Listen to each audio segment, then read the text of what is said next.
दोस्तों, आपके दिमाग में भी कभी ना कभी यह सवाल जरूर आया होगा कि ईश्वर है या नहीं। तो चलिए जानते हैं आज की इस कहानी के माध्यम से बुद्ध ने क्यों कहा कि ईश्वर नहीं है। दोस्तों, गौतम बुद्ध अपने जीवन काल में अपने प्रवचनों से मानव जीवन में क्रांति लाई थी और हम जानते भी हैं कि गौतम बुद्ध की बातों में जीवन जीने की कला की चाबी छुपी हुई है। उनके जीवन में घटित हुई घटनाओं से बहुत कुछ सीखने को मिलता है। ऐसे ही एक घटना के बारे में आज मैं आपको बताऊंगा। गौतम बुद्ध के समय में एक सवाल उनसे अक्सर पूछा जाता था कि ईश्वर है या नहीं, और हर बार बुद्ध एक अलग जवाब देते थे। ईश्वर के बारे में पूछा गया, यह सवाल आज भी पहेली है और बुद्ध के समय में भी पहेली ही था। लोगों ने यह सवाल कई बार बुद्ध से पूछा, लेकिन बुद्ध कभी भी इसका सही जवाब नहीं दिए। एक बार की बात है, एक ज्ञानी पंडित गौतम बुद्ध का प्रवचन सुनने आया करता था और वह पंडित उनकी बातों से सहमत भी था। वह मानता था कि गौतम बुद्ध एक ज्ञानी पुरुष है। एक बार बुद्ध ध्यान की मुद्रा में बैठे हुए थे और वह व्यक्ति उनके पास गया और उनसे पूछा कि बुद्ध, कृपया आप मुझे बताएं कि ईश्वर है या नहीं। मेरी आपसे प्रार्थना है कि आप मेरे सवाल का मुझे सही जवाब दें। बुद्ध के बारे में यह कहा जाता है कि वह कभी भी किसी भी प्रश्न का सीधा जवाब नहीं देते थे। उनके हर जवाब में रहस्य भरा होता था। ज्ञानी पंडित ने कहा कि मुझे ईश्वर के बारे में आपसे जानना है, ईश्वर है या नहीं। बुद्ध उसकी बात सुनकर मुस्कुराए और फिर पंडित से बोले, ठीक है गौतम। बुद्ध ने कहा कि मैं तुम्हारे सवाल का जवाब जरूर दूंगा, लेकिन उससे पहले मेरे कुछ प्रश्नों का जवाब आप मुझे दे दो। पंडित ने कहा, मैं बिल्कुल आपके प्रश्नों का जवाब दूंगा, आप कृपया प्रश्न पूछें। बुद्ध ने कहा कि क्या तुम सूर्य को मानते हो? पंडित ने बुद्ध की तरफ देखा और कहा कि यह किस प्रकार का प्रश्न है? मैं छोटा बच्चा हूं, आप जो मुझसे बच्चों वाला प्रश्न पूछ रहे हैं। सूर्य तो साक्षात प्रकट होता है और पूरी दुनिया को रोशनी देता है। धरती पर रहने वाले हर जीव को सूर्य से ऊर्जा प्राप्त होती है। सूर्य को तो हम रोज ही देखते हैं। बुद्ध ने उनसे कहा कि ईश्वर के होने के बारे में प्रश्न कहां से आया, क्योंकि जिस प्रकार सूर्य हमारे सामने है उसके होने का कोई प्रश्न नहीं होता। तब ईश्वर के लिए यह सवाल क्यों उठा? ईश्वर को मानने की क्या आवश्यकता है?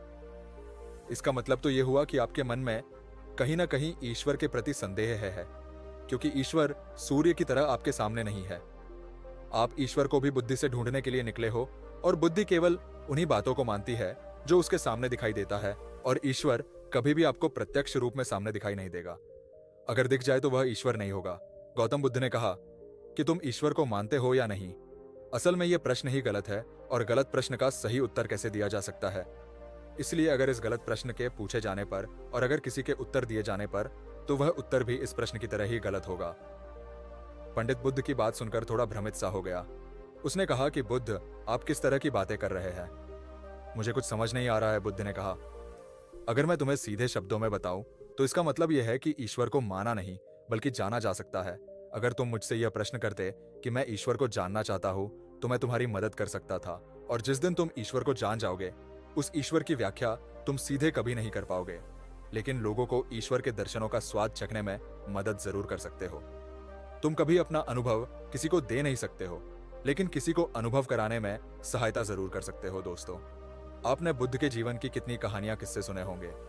वह आपने देखा होगा कि बुद्ध ने कभी भी ईश्वर के बारे में स्पष्ट नहीं कहा, और इसकी वजह से कई बार बुद्ध के ऊपर उंगलियां भी उठी। लोगों ने यहां तक कहा कि बुद्ध कुछ भी नहीं जानते, क्योंकि बुद्ध इस तरह के प्रश्नों का ठीक से उत्तर कभी नहीं देते थे। गौतम बुद्ध इस तरह के प्रश्नों से हमेशा बचा करते थे, क्योंकि ईश्वर और आत्मा के संबंध में कोई उत्तर दिया ही नहीं जा सकता है, और अगर कभी देना भी पड़े तो वह उदाहरण के माध्यम से उसे समझाने का प्रयास करते थे, क्योंकि ईश्वर और आत्मा के संबंध में कोई उत्तर दिया ही नहीं जा सकता है। यह संभव ही नहीं है। और मेरा यह मानना है कि बुद्ध को सचमुच ज्ञान प्राप्त हुआ था। वह उस ईश्वर का अनुभव कर चुके थे, और कोई भी व्यक्ति जो इस अनुभव को प्राप्त कर चुका हो वह कभी भी ईश्वर के बारे में या ज्ञान के बारे में सीधा सीधा कभी नहीं बताता। वह आपके प्रश्न को बीच में ही लटका देता है, क्योंकि वह चाहता है कि आप उसका स्वाद खुद चखें। गौतम बुद्ध ने कभी वह गलती नहीं की जो आज के कुछ धर्मगुरु कर रहे हैं। कहने का मतलब है कि जितने भी ज्ञानी पुरुषों ने ईश्वर के बारे में स्पष्टीकरण किया, उनके अनुयायियों ने उनके धर्म गुरुओं द्वारा ईश्वर के बारे में कही हुई बातों को मान लिया और अपने अलग अलग समुदाय बना लिए। फिर क्या हुआ, आप ये देख ही रहे हैं।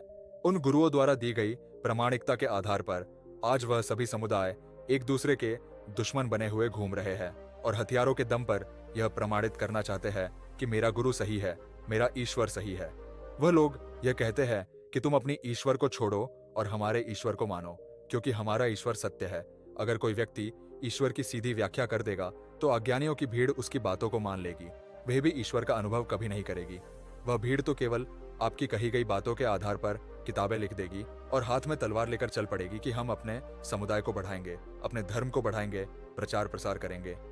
शायद बुद्ध इस बात को जानते थे, इसीलिए उन्होंने कई बार ईश्वर के वजूद को भी नकारा। इनकार इसलिए किया कि आपकी प्यास और गहरी हो सके, आप उसको जानने के लिए उतावले हो जाए। अगर बुद्ध ईश्वर के बारे में सीधे सीधे कह दे तो भीड़ आसानी से उनकी बात मान जाएगी। और ऐसे ही हमने धरती पर न जाने कितने ही ईश्वर और भगवान को जन्म दे दिया है। ऐसा लगता है कि ईश्वर ने मनुष्य को नहीं बनाया, बल्कि मनुष्य ने ईश्वर को पैदा किया है।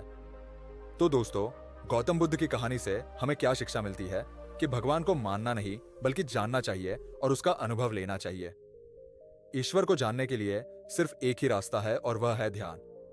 ध्यान में जितनी गहराई से जाओगे उतना ही तुम्हारा ईश्वर के प्रति अनुभव होता चला जाएगा और तुम्हारे सभी प्रश्नों के उत्तर भी तुम्हें मिल जाएंगे।